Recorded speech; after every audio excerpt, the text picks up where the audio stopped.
సంవత్సరాల తరబడి ఎన్ని మందులు వాడినా మీ మోకాల నొప్పులు తగ్గట్లేదా? ప్రాణ పెయిన్ క్లినిక్ లో అత్యాధునిక చికిత్స. ఏపీలో కొత్త ప్రభుత్వం పెన్షన్లపై నిర్ణయం తీసుకుంది. ఎన్నికల సమయంలో ఇచ్చిన హామీ మేరకు పెన్షన్లను పెంచుతూ చంద్రబాబు ముఖ్యమంత్రిగా చంద్రబాబు బాధ్యతలు చేపడుతూనే సంతకం చేసిన విషయం తెలిసిందే. పింఛన్ 4000 కలిపి జూలై 1న పంపిణీ దిశగా కసరత్తు జరుగుతుంది. వాలంటీర్లతో పంపిణీ చేయాలా, ప్రభుత్వ సిబ్బందితో ఇవ్వాలా అనేది చర్చ జరుగుతుంది. ఈ సమయంలోనే పెన్షన్ల పంపిణీ పైన ఏపీ ప్రభుత్వం తాజాగా ఆదేశాలు ఇచ్చింది. అధికారంలోకి రాగానే పెన్షన్లను 4000కు పెంచుతామని ఎన్నికల సమయంలో చంద్రబాబు హామీ ఇచ్చారు. అమల్లో భాగంగా పెరిగిన పెన్షన్ల 1000 రూపాయలను 3 నెలల నుంచి అమలు చేసేలా నిర్ణయించారు.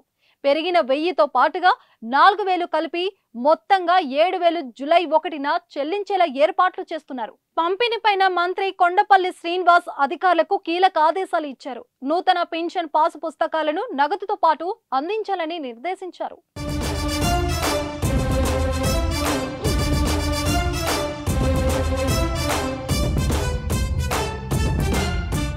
వృద్ధాప్య, వితంతు, ఒంటరి మహిళల పింఛన్ 4000కు పెంచుతూ ప్రభుత్వం ఆదేశాలు ఇచ్చింది. ట్రాన్స్జెండర్లు, గీత కార్మికులు, మత్స్యకార వర్గాలకు పింఛన్ పెంపుకు ఆదేశాలు ఇచ్చారు.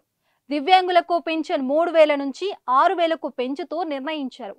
పూర్తి స్థాయి దివ్యాంగులకు పింఛన్ 5000 నుంచి 15000కు పెంపుదల జరిగింది. తీవ్ర అనారోగ్యంతో బాధపడే వారికి 5000 నుంచి 10000కు పింఛన్ పెంచుతూ ప్రభుత్వం ఉత్తర్వులు ఇచ్చింది. జూలై 1 నుంచి ఈ పెంపుదల అమలు అవుతుంది.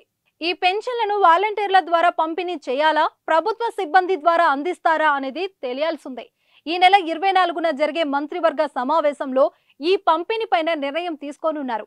అదేవిధంగా పెన్షన్ల పంపిణీకి నగదు సమస్య లేదని ఆర్థిక మంత్రి పయ్యావుల కేశవ్ వెల్లడించారు. జూలై 1న ముఖ్యమంత్రి చంద్రబాబు చేతుల మీదుగా పంపిణీ కార్యక్రమం ప్రారంభించాలని కూటమి నేతలు ఆలోచన చేస్తున్నారు.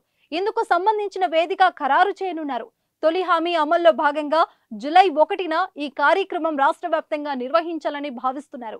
దీనిపైన సోమవారం జరిగే మంత్రివర్గ సమావేశంలో తుది నిర్ణయం తీసుకోనున్నారు.